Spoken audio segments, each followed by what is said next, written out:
بسم الله الرحمن الرحيم. السلام عليكم ورحمة الله وبركاته. الحمد لله حمدا كثيرا طيبا مباركا فيه، والصلاة والسلام على سيد المرسلين محمد وآله وصحبه اجمعین، اما بعد۔ حاضرین و ناظرین، یہ درس نمبر 2115 ہے اور آج سورۃ الحشر کی 2 آیتوں کی تلاوت اور تشریح کی جائے گی، آیت نمبر 18 اور 19۔ چلیے سب سے پہلے ہم ان 2 آیتوں کی تلاوت کرتے ہیں، لفظی ترجمے اور ترجمے کے بعد تشریح کرتے ہیں۔ اعوذ باللہ من الشیطان الرجیم، بسم اللہ الرحمن الرحیم۔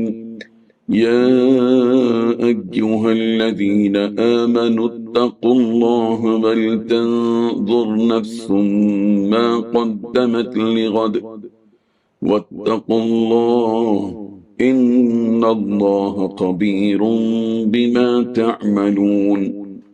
ولا تكونوا كالذين نسوا الله فأنساهم أنفسهم أولئك هم الفاسقون۔ لفظی ترجمہ یوں ہے، یا ایھا الذین آمنوا، اے وہ لوگو جو ایمان لائے ہو، اتقوا اللہ، تم اللہ سے ڈرو، ولتنظر اور چاہیے کہ دیکھے، نفس ما کے کیا، نفس کے کیا، قدمت اس نے آگے بھیجا ہے، لغد کل کے لیے، واتقوا اللہ اور اللہ سے ڈرو، ان اللہ بے شک اللہ، خبیر خوب خبردار ہے، بما ساتھ اس کے جو تعملون تم عمل کرتے ہو۔ ولا تکونوا اور تم نہ ہو جاؤ، کالذین مانند ان لوگوں کے جنہوں نے نسوا اللہ اللہ کو بھلا دیا، فانساہم تو اللہ نے بھلوا دیے ان سے، انفسہم ان کے نفس، اولئک یہی لوگ ہیں الفاسقون فاسق۔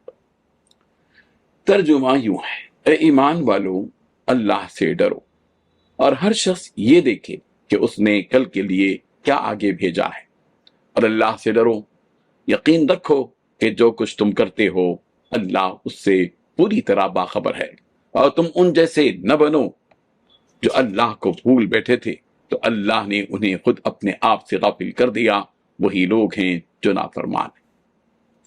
ان 2 آیتوں میں 6 باتیں بیان کی گئی ہیں۔ پہلی بات، اے ایمان والو اللہ سے ڈرو۔ دوسری بات، ہر شخص یہ دیکھے کہ اس نے کل کے لیے کیا آگے بھیجا ہے۔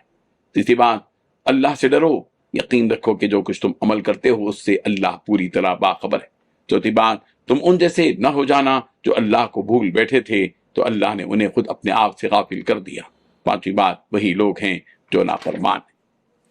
بزرگان محترم، ان منافقوں اور یہودیوں کا ذکر کرنے کے بعد اللہ تبارک و تعالیٰ ان مومنوں کو چند نصیحتیں فرما رہے ہیں کہ اے ایمان والو، تم ہر حال میں، ہر وقت اور ہر گھڑی اللہ تعالیٰ سے اس کی نافرمانی کرنے، اس کو حکموں کو بجا لانے، اس کے فرائض ادا کرنے کے سلسلے میں ڈرتے رہا کرو، اور اپنی آخرت بنانے کے لیے اچھے اعمال کیا کرو، اور جو بھی اعمال کر رہے ہو پہلے اسے جان لو، جانچ کر لو کہ وہ واقعی صحیح ہیں یا نہیں، اور ہر وقت اپنے آپ کا محاسبہ کرتے رہو کہ مجھ سے کہیں کوتاہی تو نہیں ہو گئی، ہم نے جو نیک کام کیا ہے وہ واقعی اللہ کے رضا کے لیے کیا ہے یا کسی کو دکھانے کے لیے؟ کیا میں نے اللہ کے ہر حکم پر عمل کیا ہے؟ کیا میں نے انسانوں کی محبت میں اللہ کے حکم کو توڑا تو نہیں ہے؟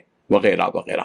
اور پھر سے تاکیداً فرمایا کہ اللہ سے ڈرو، اس لیے کہ سارے اعمال کا دار و مدار اسی پر ہے کہ اگر بندے کو اللہ کا خوف ہوگا تو وہ یقیناً برائیوں اور گناہوں سے بچ جائے گا، اور اگر اللہ کا خوف نہ ہوگا تو پھر اسے برائیوں اور گناہ سے کوئی نہیں روک سکتا۔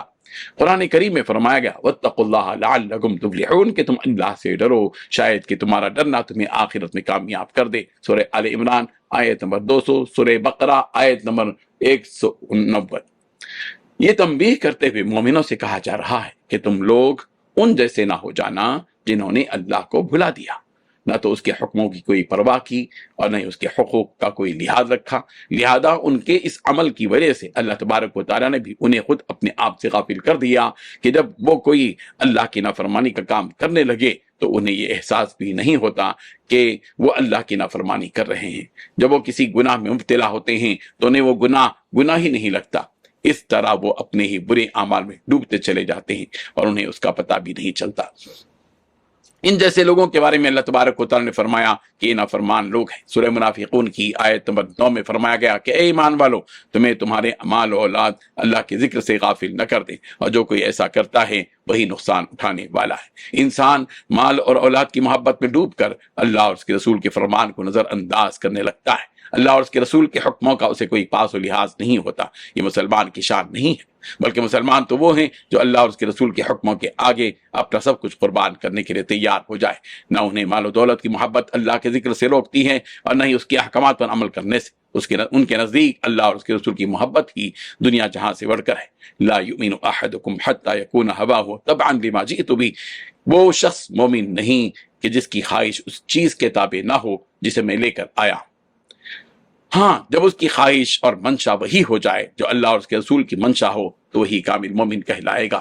لہذا ہمیں بھی چاہیے کہ ہماری مرضی وہی ہو جو اللہ کی اور اس کے رسول کی مرضی ہو، اور ہم اس چیز سے نفرت کریں جس سے ہمیں روکا گیا۔ اسی وقت ہم کامیاب لوگوں میں شامل ہوں گے۔ اللہ تبارک و تعالیٰ ان آیات کو سمجھنے کی توفیق عطا فرمائے۔ آمین۔ وآخر دعوانا ان الحمد للہ رب العالمین۔